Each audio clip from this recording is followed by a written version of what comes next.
All right. So we are at the hour. We're going to have many more people filing in, I'm sure, in the next 5 to 10 minutes. But in order to be respectful of Minister Sikorski's time, we're going to get started right now. So welcome, everyone. My name is Nathan Silverstein. I'm the founder and president of the Polish Club at the University of Texas at Austin. This event is being recorded and will be posted on the Polish Club's website, where we have a virtual library of recordings of all our past guest speakers. I'm required by UT to read the following disclaimer. Today's event is being hosted by the Polish Club at UT, a registered student organization. This is not an event sponsored by the University of Texas at Austin. The views expressed today are of the student organization / invited guest speaker and do not represent the views of the university or its officers. I would also like to thank our co-sponsors, UT's Clements Center for National Security, the Center for Russian, East European, and Eurasian Studies, the Center for European Studies, Liberal Arts Honors, Texas Global, the McCombs Department of Business, Government, and Society, and the Department of Government. We thank you all for your support. Finally, I would like to mention that today is the 83rd anniversary of Russia's invasion of Poland at the beginning of World War II. May we never forget those who made the ultimate sacrifice, as well as those who innocently lost their lives. As I'm sure we will hear from Minister Sikorski, close to a century after that fateful day, Europe continues to live under Russian threat. With that said, I am thrilled to introduce today's speaker, Minister Radosław Sikorski. Minister Sikorski is from Bydgoszcz, Poland. In the early 80s, the minister attended Oxford, where he was the president of the Oxford University Polish Society. Minister Sikorski started his career as a freelance journalist for outlets such as The Spectator and The Observer. Notably, he reported from Afghanistan during the USSR's invasion of the country. Later, the minister hosted a program on Polish public TV, where he interviewed notable leaders such as Margaret Thatcher, Lech Wałęsa, Henry Kissinger, and more. In 1992, Minister Sikorski served as the Polish Deputy Defense Minister. From 1998 until 2001, he served as Undersecretary of State. In these roles, the minister helped Poland become a member of NATO and abolished visa programs with many countries. From 2002 to 2005, Minister Sikorski was a fellow at the American Enterprise Institute. In this capacity, he organized many major international conferences. From 2005 until 2007, Minister Sikorski served as the Minister of National Defense of Poland, where he declassified many Soviet military plans and intelligence reports. From 2007 until 2014, Minister Sikorski served as a Minister of Foreign Affairs of Poland. Minister Sikorski reformed, modernized, and enlarged the ministry. One of Minister Sikorski's main objectives was the improvement of Polish-Russian relations. From 2014 to 2015, Minister Sikorski was the Marshal of the Polish Sejm, the equivalent of the Speaker of the House in the US. In 2015, Minister Sikorski was appointed Senior Fellow at Harvard Center for European Studies. In 2019, the minister was elected to the European Parliament, where he serves as the EU's chair for relations with the US. Today, Minister Sikorski will be delivering a speech entitled "The Making of a European Union Military." The minister will speak for 45 minutes or so. He will then take Q&A for 15 minutes, maybe less than 45 minutes, probably less than 45 minutes. Yes, definitely less. All registrants had the ability to submit questions for Minister Sikorski on the registration page. The 5 or so most interesting questions have been selected, and I will be asking them anonymously. It is my great honor to now welcome one of the most achieved Polish statesmen, Minister Radosław Sikorski. Well, thank you very much for this fulsome introduction. My mother would be pleased. And hello from the depths of Polish countryside, where it's already cold. And best regards to Texas, where it must still be quite warm. I have been to Texas many times. My wife's family is partly from Texas, Houston. And I was there long enough to learn that everything is bigger and better in Texas. One of my most memorable trips was as Minister of Defense to take delivery of Poland's first F-16. There are here 48 of them guarding our sky against a Russia that's become aggressive again. Yes, we are speaking on the anniversary of the Soviet Union's stab in the back of Poland in collaboration with Nazi Germany, according to the Hitler-Stalin Pact forged 3 weeks earlier on the 23rd of August.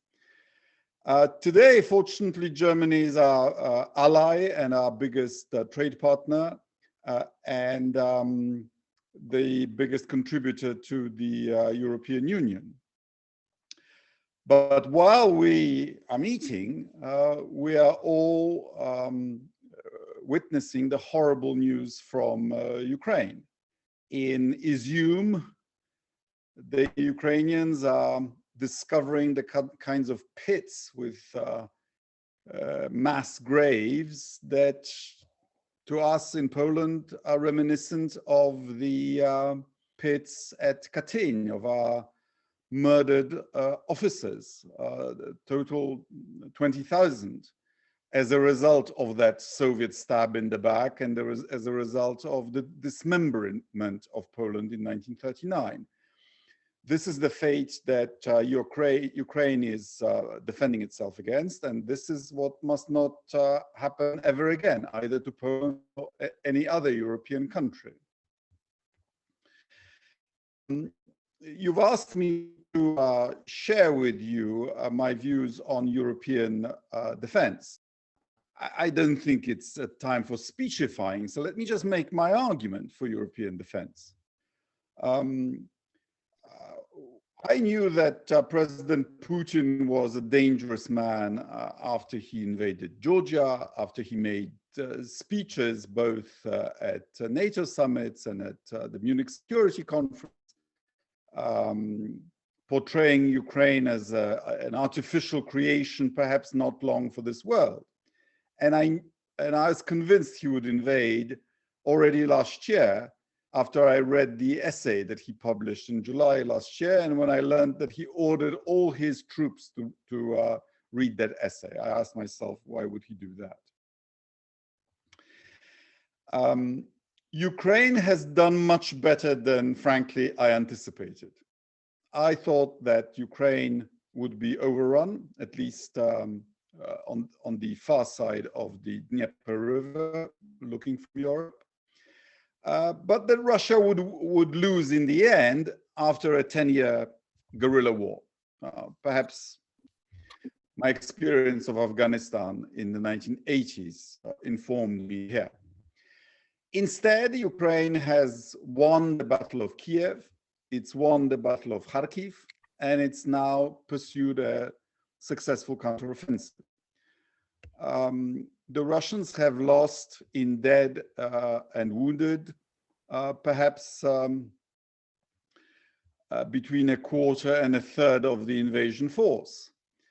And the reputation of the Russian army and of Russian armaments and of Russia itself are in tatters. I am also pleased because they've exceeded my expectations, both the European Union and the United States. I thought that if Russia invades, we would impose some personnel sanctions, some trade sanctions, and at most cut Russia off the SWIFT banking system. We've gone much further. We have frozen Russia's reserves. We have imposed the toughest sanctions in the history of the European Union. And these sanctions may not have crashed the Russian economy yet, but they have certainly made it impossible for Putin to rebuild his military. And I'm very glad to say the United States has rallied round and done more than I expected. I think we were lucky that perhaps there was a perception in Washington and in the country at large that the withdrawal from Afghanistan last year could have been more orderly, and perhaps President Biden made the judgment that another fiasco would harm his standing in his own country.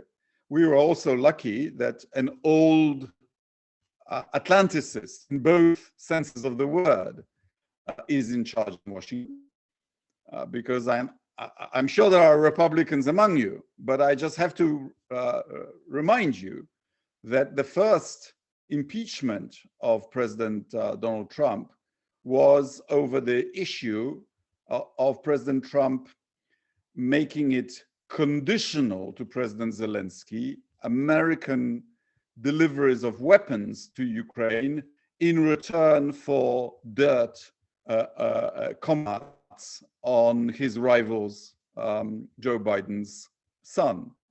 That doesn't sound like someone who was ready to help Ukraine withstand the invasion. An invasion by someone of whom President Trump said that he trusts Mr. Putin more than he trusts the FBI. So, so Ukraine is benefiting from European sanctions and macro financial assistance, which is important. So this Ukrainian state is functioning, and a huge American package of military assistance. I understand that that Congress has voted through 40 billion, of which something like 13 billion has already been dispersed. And I'm very glad to say that this has happened with bipartisan support. In my capacity as chairman of the EU-US delegation, as you mentioned, I visit Washington regularly. I was last day in August, making sure to see both Democrats and Republicans. And there are only two issues on which those two parties agree. One is China and the other is Ukraine. And actually they are related, because I think US congressmen and senators correctly think that if Russia loses in Ukraine, China will be less likely to try to grab what it regards as its so-called renegade province, namely Taiwan. So this is not only about Russia, this is also about China. Now, where does European defense come in here? It comes in because, first of all, the United States would like to see us spending more money on defense and carrying the burden of leadership, rallying round to help the United States, at least to secure Europe. And here I have to say all US presidents, including Donald Trump, have been correct in demanding that European countries spend more, and they are slowly increasing their budgets. Some slowly, Western Europeans, some rapidly. Poland is going from 2% of GDP to 3% of GDP projected in the budget next year. We are on a spending spree. American tanks, drones, anti-aircraft, anti-missile systems, Korean howitzers, and so on. So first of all, defense is expensive. We need to spend more. But we should also prepare for a moment when perhaps either the United States, as a president who is more domestically focused and perhaps not as committed to the transatlantic relationship, and we know now that this is not a theory, or perhaps that China becomes as cavalier as Mr. Putin, or as aggressive as the phrase wolf warrior diplomacy would suggest, and does something that threatens the American system of alliances in Pacific and East Asia. And we know that the United States no longer has the capacity to fight two wars simultaneously. So we in Europe have to be mindful of the fact that if something kinetic happens in Asia Pacific, the United States might not actually be able to help us to stabilize our own periphery. And as the European Union, we are the largest economy on earth. We should not be helpless in such a situation.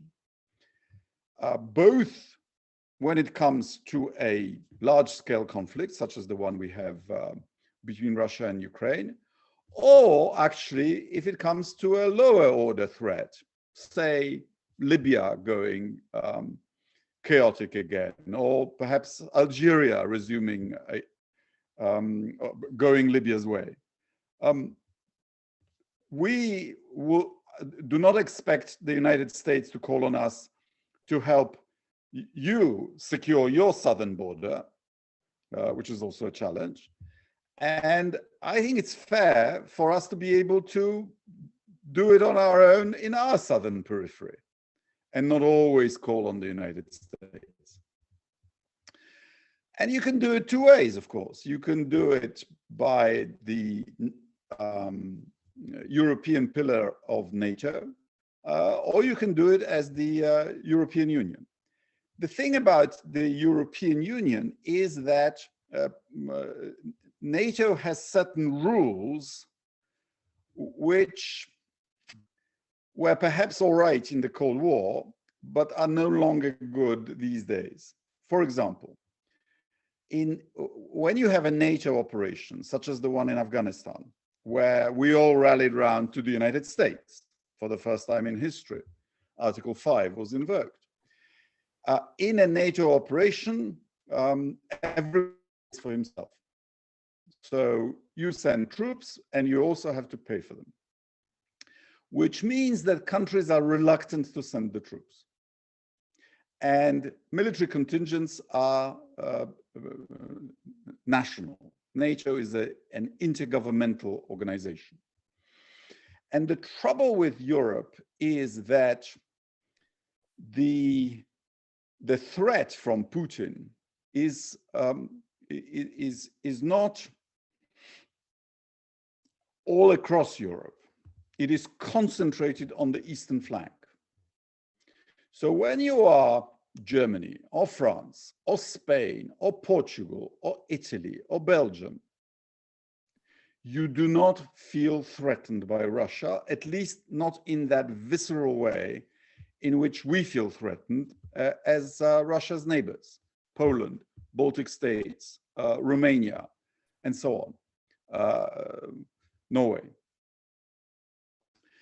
And that means that the Western European countries are much less willing to spend money on their own defense. And we, in effect, end up spending 3% of our GDP in order to defend much richer countries who are spending 1.2, 1.3%. These look like minor differences, but these are large GDPs. So the differences in cash terms are in tens of billions of euros per annum. And I think it's just fair that all of Europe should contribute to the defense of the European Union from the Putin threat.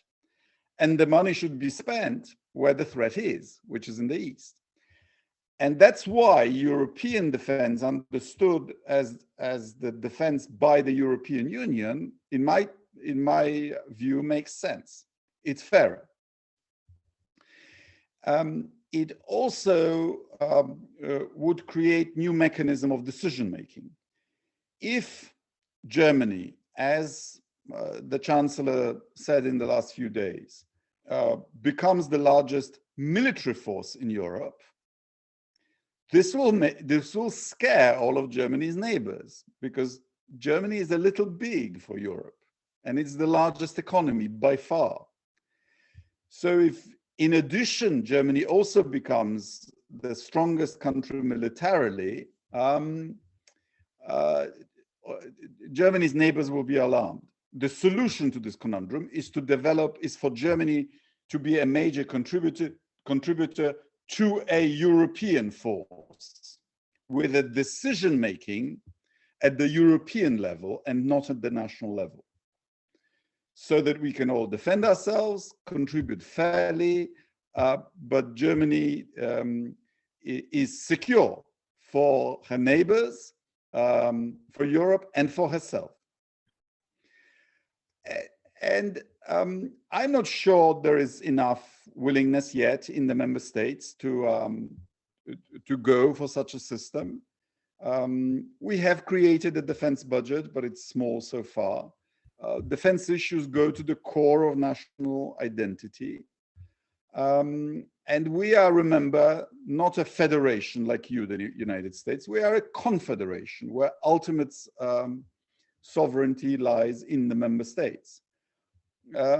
But there is a precedent. When the United States was fighting the British, you didn't join up your state militias. You created a new force called the Continental Army, funded by the Continental Congress and commanded by George Washington.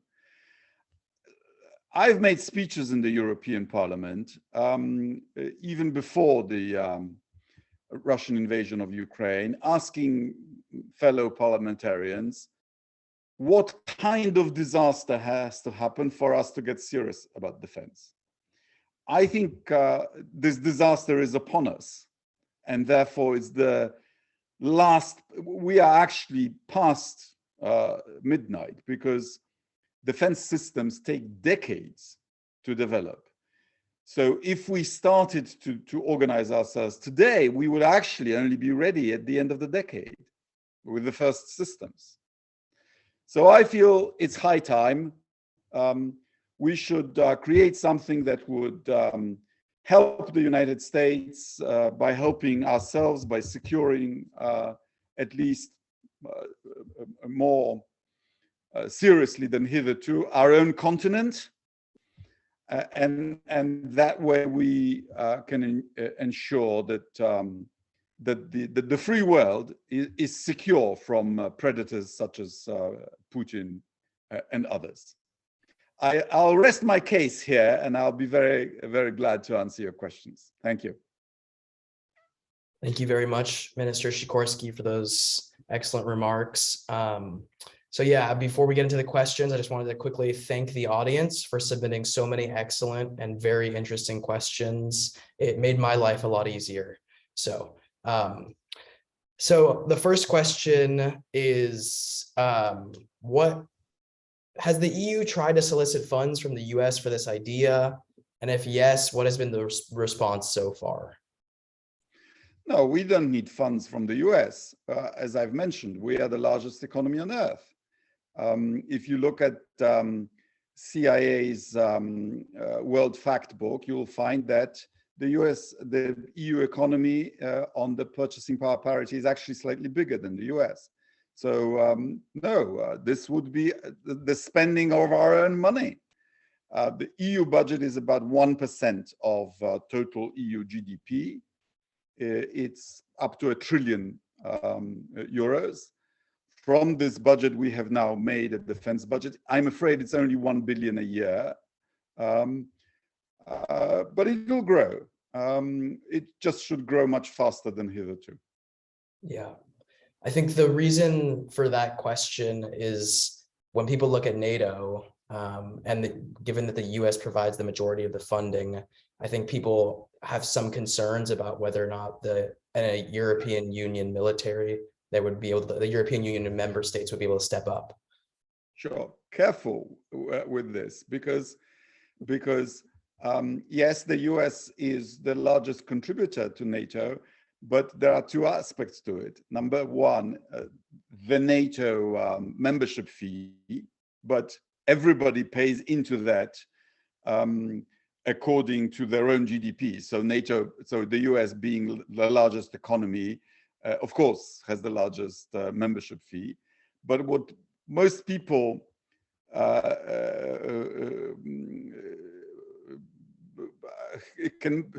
the US is also the largest spender on defense in general, but that's not on NATO, it's on its own defense. So the US has simply the largest military budget in the world. And here, yes, there is a genuine problem that Europeans have not been spending enough, but they are now increasing quite quickly. And we will be doing it both under the NATO heading and under the EU heading. Was an EU military something you felt was necessary before President Trump threatened to withdraw the US from NATO? Or was that worry the catalyst for the idea? I was in favor of it even before. And even before, we had a system called European battle groups, 3 battalions at any one time from 3 different countries. This has been the case for the last 20 years. And remember, the EU has already fought wars. We have EU forces all over Africa, Mali, Chad.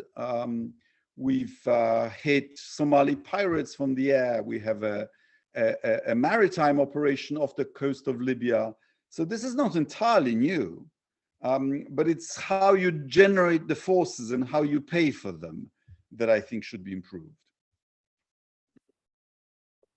Would an EU military have an Article 5 clause like that in NATO? If yes, would there be limitations on this? For example, would an EU military have an Article 5 type response if EU members attacked each other? If yes, how would they decide whose side to take? No, come on. EU members attacking each other. Let's talk. Let's be in the realm of the possible. Yes, we have a solidarity clause in the Treaty of the European Union, which is actually stronger in legal terms. The obligation to help one another is stronger than in the NATO treaty. Because the NATO treaty is actually quite ambiguous. Most people think that Article 5 obliges you to go to war. It doesn't. It says an attack on one should be considered as an attack on everybody, but what measures each member state takes is up to that member state. And, you know, it could be summoning the ambassador of the aggressor state and handing him a very tough diplomatic note, theoretically. So legally, the EU is already, the mutual guarantees are stronger. War between EU states is a really unlikely event because there would be so many measures that we would take before anything like that should happen. And remember, it's very difficult to join the EU. To join the EU, you have to adopt 50,000 pages of common, 80,000 pages of common legislation. Whereas NATO is just an alliance, meaning it's intergovernmental. You know, these are quite different organizations. Do you see a potential unified EU military as a replacement for NATO, or would it be something in addition to NATO? No, look, even if we were to decide to get serious about defense as the EU, it would take us, as I've said before, 10 to 20 years to be able to stand up in a conventional force to a major power like Russia. So, you know, for at least 2 decades into the future, NATO is absolutely indispensable, and probably far longer than that, because the transatlantic link is very valuable. So as I say, the EU defense should be for lower order threats and for helping the United States to, in its global leadership. Yeah. Would an EU military sole purpose be to combat Russia, or would it serve other purposes? We are not capable of combating Russia as the EU. at the moment, we do police-type operations, maritime patrolling, some, as I've mentioned, surveillance, some kinetic operations, but these are it's nothing like what the United States is capable of. These are low-order operations. The EU, for standing up to Putin, NATO is absolutely indispensable. Is an EU military even necessary, given that Russia might be losing and is at the very least not winning its war with Ukraine? It's true that Putin and his army have proved to be weaker than we thought, but his intent is worse than we thought, or at least as worse than some people thought. Look, the military is like an insurance policy. It's for scenarios that you can't predict. It's for events that you don't wish. It's like having preparations for a pandemic that you don't want to happen, but you should be prepared for, right? So we can't be absolutely sure, for example, that China will not help Russia. And therefore we can't not be prepared. Does Russia's being a nuclear power and its potential to regroup and potentially improve its military going forward also play into the motivation behind an EU military? Sure. I mean, as the EU, we have a nuclear power among us, France, of course, but with nothing like the arsenal that Russia has. France has something like 300 war, Russia has 1,000. But it's a factor. I hope that sanctions will stay in place on Russia for as long as she's a threat to her neighbors, and that should mean that Russia is incapable of rebuilding its army for as long as it has an aggressive leadership. The next question kind of tries to cut a corner, but I think so many people so badly want it that I thought I would ask it regardless. Here it is. Would it be possible to admit a non-EU country into this newly created structure, like, for example, Ukraine? It's theoretically possible. We do need an architecture that where us, the EU, could discuss and perhaps even act jointly with important countries on our periphery, such as Turkey and such as the UK and Ukraine, of course. I can also imagine that the European, the EU force would be open to volunteers from candidate countries. Or countries that have an association agreement with the EU, such as not only Ukraine but also Moldova and Georgia. This is entirely imaginable. If we're going to entertain this idea of Ukraine being part of it, just hypothetically, would the EU potentially be worried about doing that because they would be worried about drawing themselves further into the conflict between Ukraine and Russia and potentially even sparking nuclear concerns? Sure, we don't want a direct confrontation with Russia, just like the United States. There's a reason why the United States has not supplied Ukraine, for example, with the 300-kilometer ammunition to the HIMARS system, because the US doesn't want Ukraine to hit Russian territory, because that would be seen as an act of aggression by the United States. So yes, no, we want Ukraine to recover its own territory and stop there, which is why this is a proxy conflict rather than a direct one. Would membership in, would being a part of this potential EU military be mandatory for EU member states? And if yes, do you think that that the EU could see skeptical EU member states wanting to leave the bloc and thus causing further disunion? It's not mandatory, and it can't be, because, as you know, there are some states inside the European Union which by treaty and by their own constitutions are neutral. Austria is neutral, Ireland is neutral. Anybody else? Finland used to be, but no longer. No, it's voluntary. It's you know, it's like the Schengen system of a passport-free travel area, like the Eurozone. You know, there are countries that are in Eurozone and others are not. Countries that are in Schengen, others are not. And this is another circle of integration to which you can belong, but you don't have to.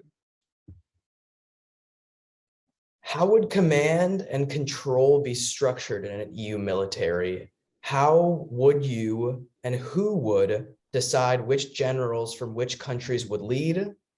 And would the generals be subject to EU executive authority? Well, we actually have an EU command structure already. We have an operations center, and we have the chairman of the EU military committee. What we need in addition is a joint headquarters. In other words, such as NATO has perhaps too many of. And we could, for economy's sake, we could actually take over one of them.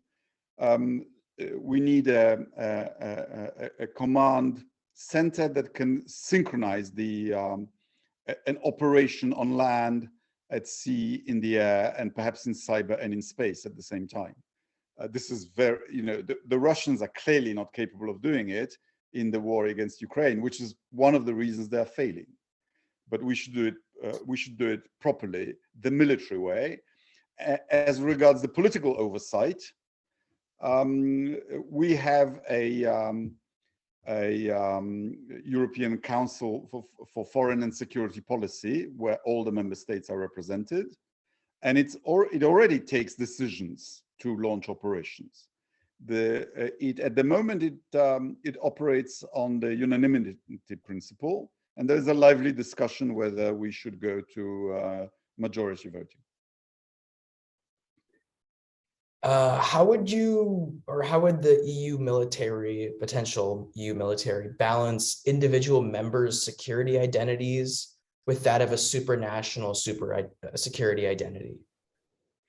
Well, I don't have to explain this to you in Texas.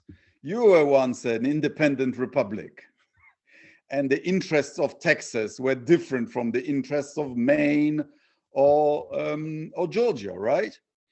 So when you join a larger confederation or federation, it means you lose control over the entire ant, but you get the leg of an elephant.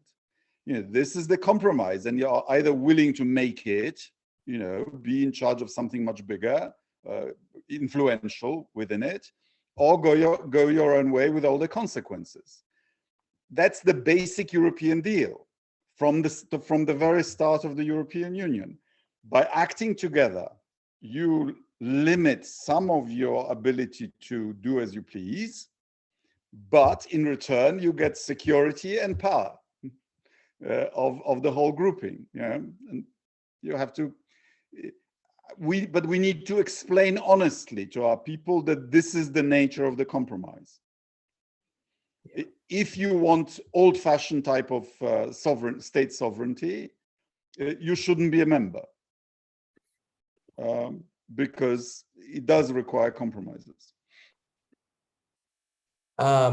This one is a bit of a broad question, but given your extensive insight, given that you're a member of the European Parliament and that you're one of the main proponents of this idea, or at least a big proponent of it, what are like the couple of main policy obstacles to achieving this? Well, the main obstacle is inertia. States have been talking the talk of common defense for decades. If you read the the Treaty of the European Union as amended in Lisbon a decade ago, it's actually very eloquent about the need for common foreign policy and for common defense. But the question is, you know, having walked the walk, are we willing to talk? I mean, have we talked the talk? Are we willing to walk the walk? And I think it's high time, because we have real enemies. We have real war crimes. We have real European cities being bombed. And we can't pretend that this post-Cold War nirvana, eternal peace, is still with us, because it's not. Weakness encourages aggressors. Strength deters, and we need to get stronger than hitherto, because we failed at deterring Putin to invade his neighbor. I know that you mentioned during your you said it wasn't speechifying time, so I'm hesitant to call it a speech, but during your address, your remarks, that the support for this is kind of mixed throughout the EU.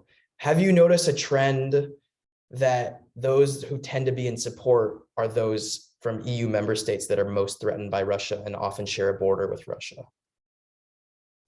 Actually, no, because we have nationalist governments in, for example, Poland and Hungary, who are quite viciously anti-EU, the governments at the moment, and they are ideologically all over the place. You know, they on the one hand, they say the EU should be just a free trade area, so a kind of European NAFTA, right? But at the same time, the EU should be defending, should be spending money, should be building infrastructure, should secure energy supplies and so on. Well, free trade areas don't do that. If you're willing the ends, in other words, the EU behaving like a serious center of power, then you have to will the means, which is that it requires certain constitutional arrangements and certain compromises on your ability to act as you please. But the nationalists don't have, you know, they want contradictory things at the same time. Yeah. So we have about 13 minutes left. Oh, now about 12. I have gone through my whole list of questions. So luckily I enabled live questions from people just on right now. So I'm going to quickly read through those and just ask some of the most interesting ones. Sure, I can see them. You mean in Q&A? Perfect. Then you can go, if you would like to pick them, then that's completely up to you. Sure. Well, Alexandra Moib, I hope I'm not mispronouncing, is asking how much leverage Russia has against the rest of Europe besides its control on energy. Well, leverage, I mean, Russia does have some influence. Russia has been pumping out its propaganda for decades. Countries were tolerating Russia Today and Sputnik and cyber aggression. But actually, energy is the main thing. The truth is that Russian gas has been somewhat cheaper historically than Norwegian or Middle Eastern gas, and some countries got hooked on it through the system of pipelines. We are now weaning ourselves off it, but you can't do it overnight. And at the moment, prices are high, and both European consumers and European industry are suffering. But I think if Putin thinks that he'll break us, he has another thing coming.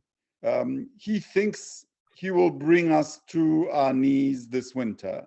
I think he won't. I think Europe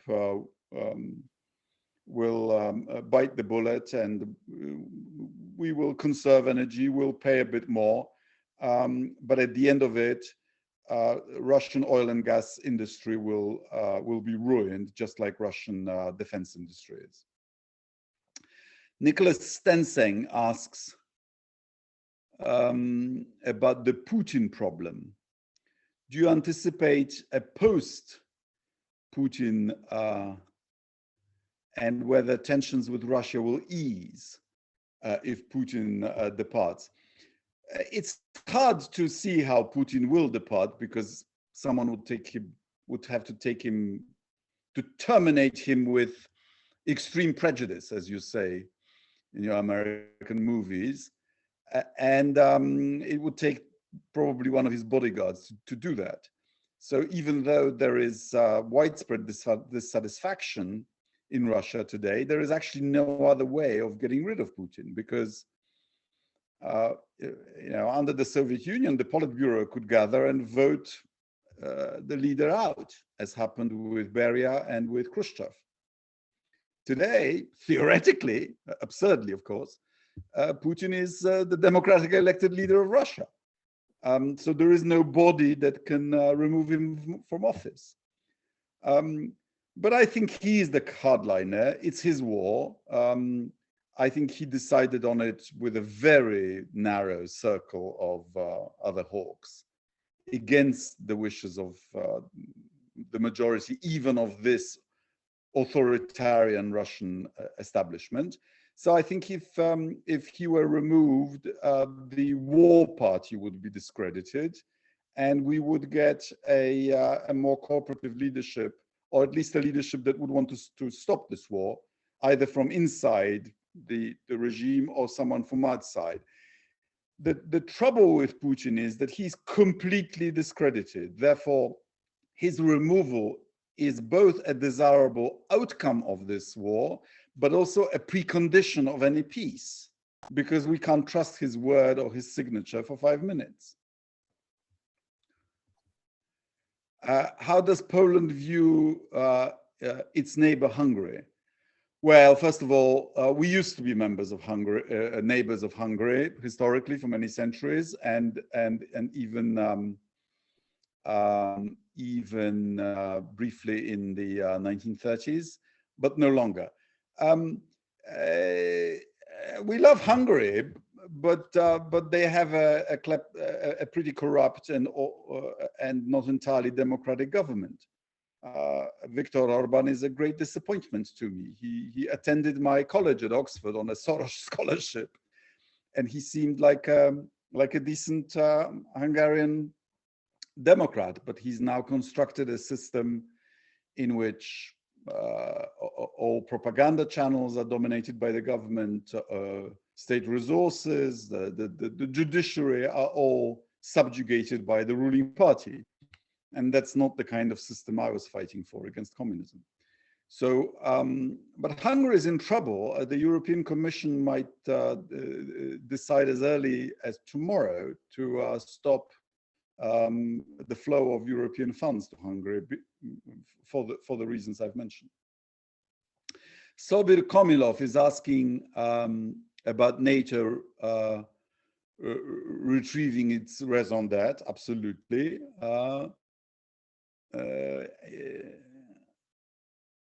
And Turkey having a problem with another EU member, Greece, which is actually also a NATO member. And remember, they were admitted into NATO simultaneously because of the problem already back in the 60s, I think it was. I think without NATO membership, we would have had a few Turkish-Greek wars in the last half a century. So I don't propose to solve the Cyprus issue for you, but I just hope that NATO channels at least help to manage that seemingly unsolvable conflict. Anonymous viewer, what are the most cogent arguments you have come across from opponents arguing against a common EU military structure? Well, it's not up to me to make my opponents' arguments for them. And actually, you don't need to make the arguments because, as I say, the inertia is what acts against what I'm proposing. I suppose some people have a fear that if EU defense is strengthened, that would be at the expense of NATO. I don't see it like that. but the British fretted about it, and it's. But then they took this nationalist view and left the EU. What would the potential transfer of power look like in an EU command and control center? Would positions be term limited? Nicholas Stensing is asking. Well, all appointments in the EU are term limited, and the relationship between the EU Council and the NATO command would be, I suppose, similar to that between the National Security Council of the US, or perhaps the Senate of the US and the Joint Chiefs, more or less.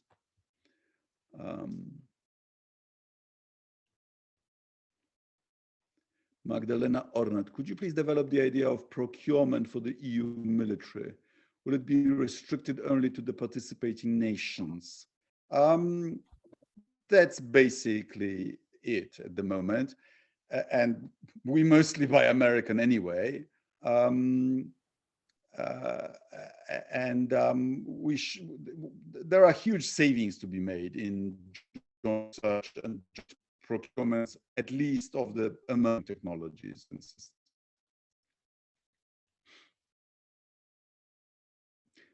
Drew Vessels, in the long term, will the European Union be likely to shift their renewable energy goals to meet the short-term energy needs? Yes, absolutely. Because of Russian energy blackmails, we should and we will accelerate our energy transformation because the Russians can't stop wind blowing or the sun shining. Isabella Zatorsky, do you want the United States to play a role in the creation of this EU army?